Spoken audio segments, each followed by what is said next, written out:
President, and gentlemen, ladies of the House, standing here with 8 minutes in my hands and at this venerable and rather magnificent institution, I was going to assure you that I belong to the Henry VIII School of Public Speaking, that as Henry VIII said to his wives, I shall not keep you long. But now finding myself the seventh speaker out of 8 in what must already seem a rather long evening to you, I rather feel like Henry VIII's last wife. I more or less know what's expected of me, but I'm not sure how to do it any differently. Perhaps what I should do is really try and pay attention to the arguments that were advanced by the opposition today. We had, for example, Sir Richard Ottaway challenging the very idea that it could be argued that the economic situation of the colonies was actually worsened by the experience of British colonialism. Well, I stand to offer you the Indian example, Sir Richard. India's share of the world economy when Britain arrived on its shores was 23%. By the time the British left, it was down to below 4%. Why? Simply because India had been governed for the benefit of Britain. Britain's rise for 200 years was financed by its depredations in India. In fact, Britain's industrial revolution was actually premised upon the deindustrialization of India. The handloom weavers, for example, famed across the world, whose products were exported around the world, Britain came right in. There were actually these weavers making fine muslin, light as woven air, it was said. And Britain came right in, smashed their thumbs, broke their looms, imposed tariffs and duties on their cloth and products, and started, of course, taking the raw materials from India and shipping back manufactured cloth, flooding the world's markets with what became the products of the dark and satanic mills of Victorian England. That meant that the weavers in India became beggars, and India went from being a world-famous exporter of finished cloth into an importer, went from having 27% of world trade to less than 2%. Meanwhile, colonialists like Robert Clive bought their rotten boroughs in England on the proceeds of their loot in India, while taking the Hindi word loot into their dictionaries as well as their habits.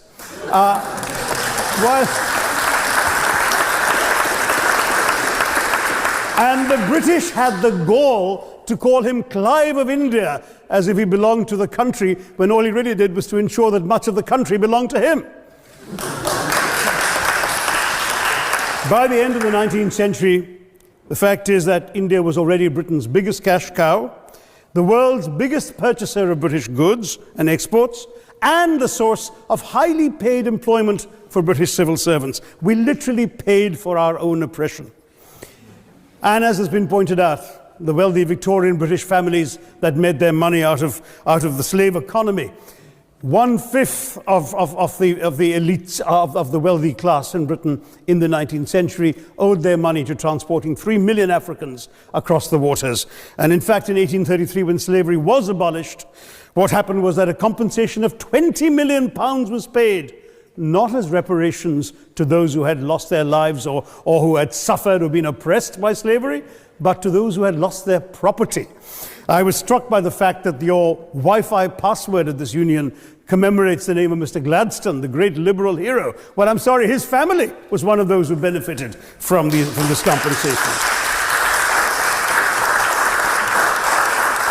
Staying with India, between 15 and 29 million Indians died of starvation in British-induced famines. The most famous example, of course, was the Great Bengal Famine during the Second World War, when 4 million people died because Winston Churchill deliberately, as a matter of written minuted policy, proceeded to divert essential supplies from civilians in Bengal to sturdy Tommies and Europeans as reserve stockpiles. He said that the starvation of anyway underfed Bengalis mattered much less than that of sturdy Greeks. This is Churchill's actual quote. And when conscience-stricken British officials wrote to him, pointing out that people were dying because of this decision, he peevishly wrote in the margins of the file, "Why hasn't Gandhi died yet?"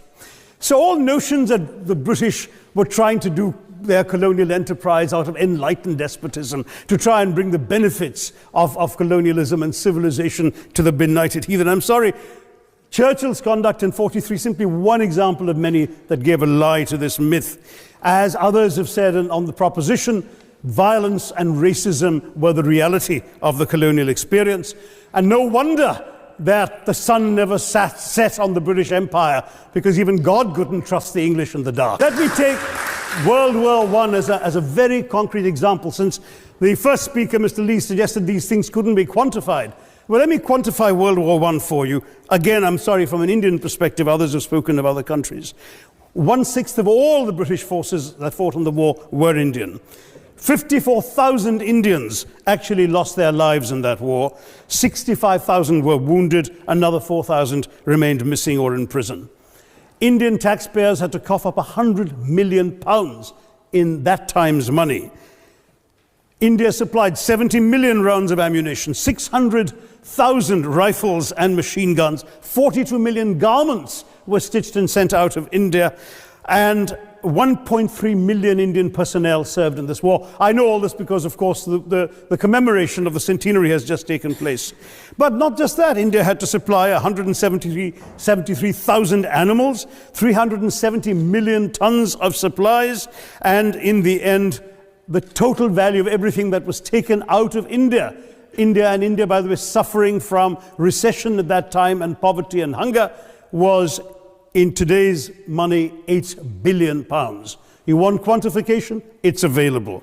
Second World War, it was even worse, 2.5 million Indians in uniform. I won't belabor the point, but of Britain's total war debt of £3 billion, in 1945 money, 1.25 billion was owed to India and never actually paid. Somebody mentioned Scotland. Well, the fact is that colonialism actually cemented your union with Scotland. You know, the Scots had actually tried to send colonies out before 1707. They'd all failed, I'm sorry to say. But then, of course, came union, and India was available, and there you had a disproportionate employment of Scots. I'm sorry, Mr. Mackenzie has to speak after me. Engaged in this colonial enterprise as soldiers, as merchants, as agents, as employees, and the earnings from India is what brought prosperity to Scotland, even pulled Scotland out of poverty. Now that India is no longer there, no wonder the bonds are loosening. Now, we've heard other arguments on this side. There's been a mention of the railways. Well, let me tell you, first of all, as my colleague, the Jamaican High Commissioner, has pointed out, railways and roads were really built to serve British interests and not those of the local people. But I might add that many countries have built railways and roads without having had to be colonized in order to do so.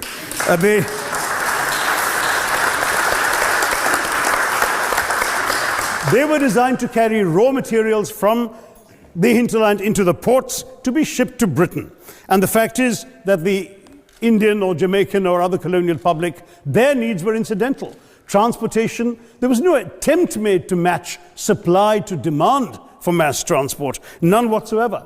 Instead, in fact, the Indian railways were built with massive incentives offered by Britain to British investors, guaranteed out of Indian taxes paid by Indians, with the result that you actually had 1 mile of Indian railway costing twice what it cost to build the same mile in Canada or Australia, because there was so much money being paid in extravagant returns. Britain made all the profits, controlled the technology, supplied all the equipment, and absolutely all these benefits came as private enterprise, British private enterprise, at public risk, Indian public risk.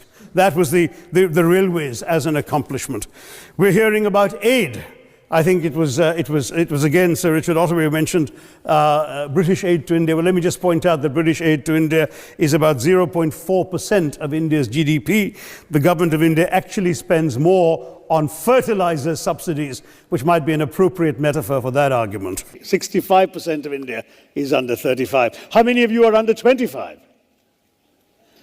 Okay, then you're not so represented, because actually we have half the Indian population pretty much under 25. We are an amazingly young country.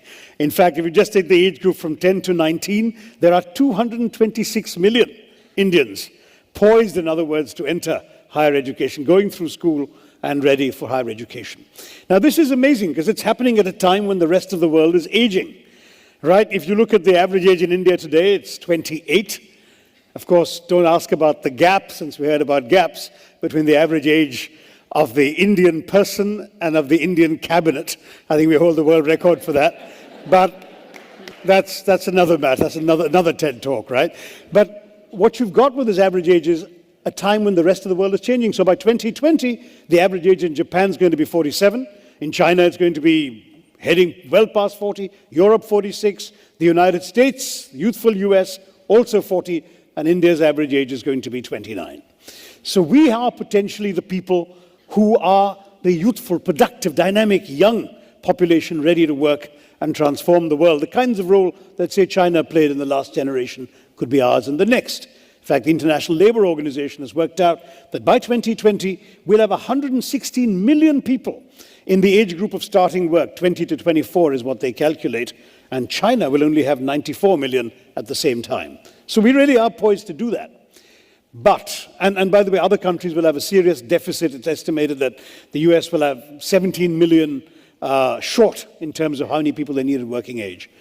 We in India have the people, but do we have the ability to equip the people to take advantage of this, to be the workhorse or the work engine for the world? See, we get it right, we educate and train them, we really transform not just our own economy and our society, but the world. If we get it wrong, the demographic dividend I'm talking about becomes a demographic disaster, because we've already seen in 165 of our 625 districts what happens when unemployed, frustrated, undereducated young men become prey to the blandishments of the Maoists and prey to the gun and the bullet. So education in our country is not just a social or economic issue, it's even a national security issue. We've got to equip our people to take advantage of what the 21st century offers them.